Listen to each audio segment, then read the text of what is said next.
材料になる竹っていうのはどれぐらいの竹になるんですか？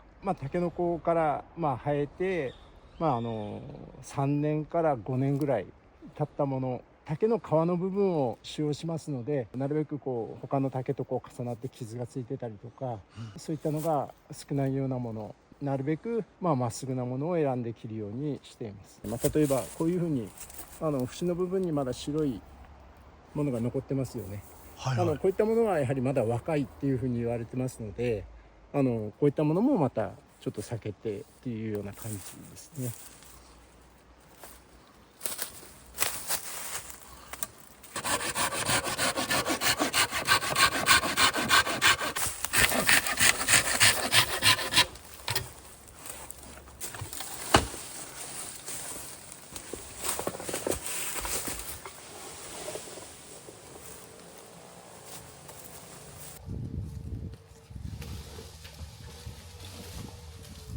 昔から言われているのはもう一番ベストは11月から12月っていうふうに言われています。竹の成長が鈍って水分も少なくなる。ですからカビとか虫がつく心配も少なくなる。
これ竹の太さによって変えられてるんですか？そうです。はい。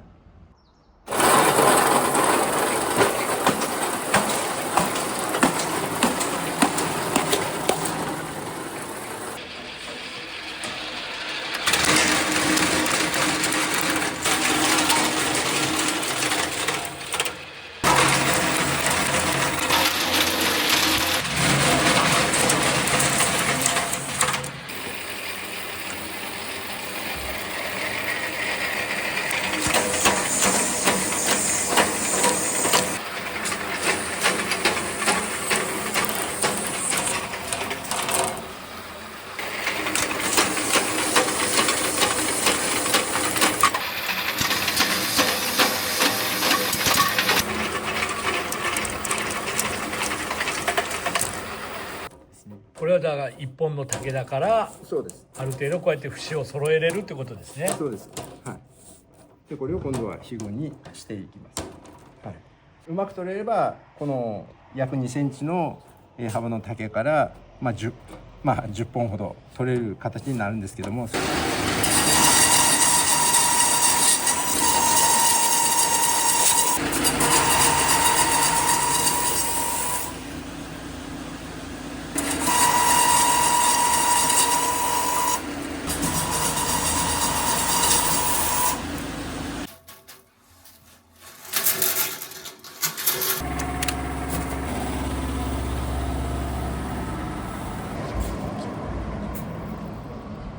このぐらい天気がいい日であれば2、3日干しておけば十分、乾燥いたします。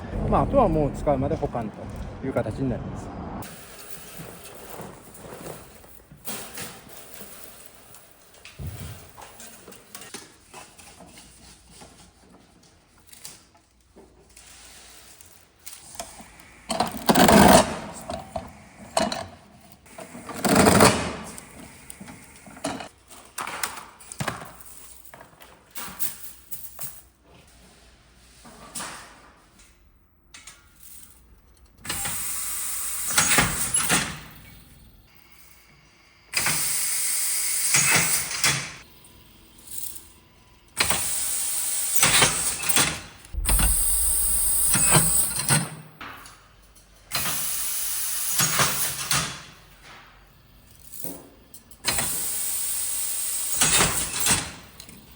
これ、製品になるまで大体何本ぐらいを入れられるんですか？大体172センチぐらいで800本ぐらい。800本のひごを使うってことですね。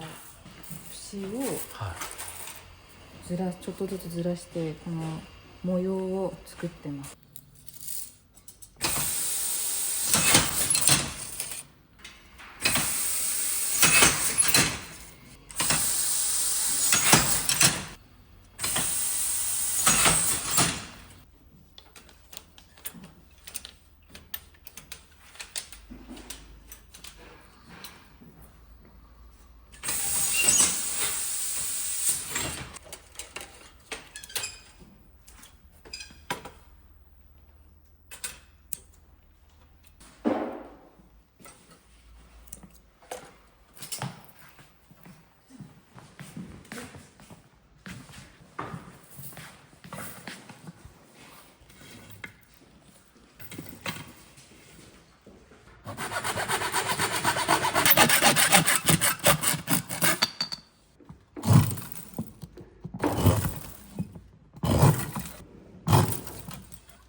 この竹みすの用途っていうのはどういったところになるんですか？これはですね、仏間石って言って仏間の仏壇の上に隙間ができるじゃないですか。はいはい。あそこを隠して見えなくなるようにしてます。それにしても全部手作業なんですね。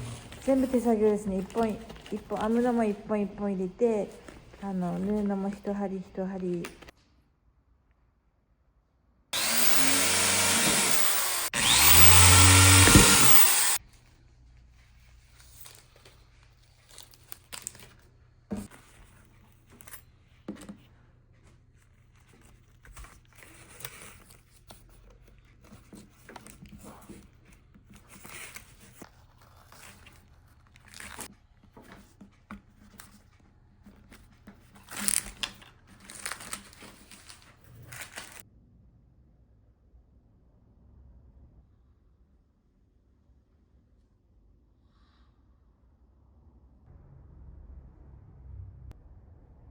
こちらの竹ひごはちょっと違う感じですけど、どういった竹ひごになりますか？これは紋竹といって、はい柄がよく出てて、はい。節っていうんですけど、この節が手割りひごになっててよく見やすくなってます。節がよく見えるっていうのはなぜよく見えるんですか？一本一本手で割って職人さんが割ってくれてるからです。ナタ一本で割られますので、この竹の節の部分は全く削れませんので、すだれに編んだ時にこの節の部分がキワッと浮き立って非常に風合いがあるんですね。どうしても機械でひごを作りますと、この節の部分を薄く削ってしまいますので、出来上がりのひごの雰囲気は全く異なりますね。昔はもう当然機械っていうのはありませんでしたから、ナタ一本で職人の方が手で割ってひごにしてらっしゃいましたね。OB の方が、2年前まで作業してらっしゃったんですけれども、もう85を超えられて、もうちょっと引退されましたんで、もう今は引退されたOB の方が割っていただいた竹のひごのストックというのがまだわずかに残ってますので、その在庫がある間は作ることができるんですけれども。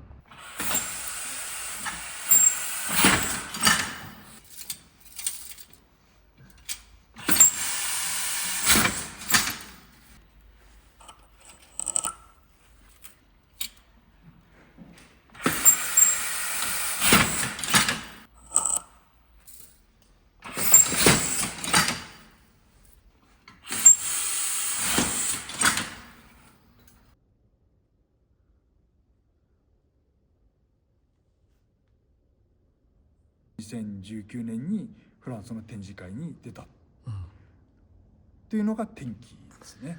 すだれといっても伝わらないわけですよ。すだれという言葉はないので、何ですかって聞かれたら、竹を細く割った織物ですと。天井にぶら下げたり仕切りにしたり、いろんな使い方に使ってもらえませんかという売り方を提案したのが最初なんです。そうしたらいろんな使い方をやってくれた。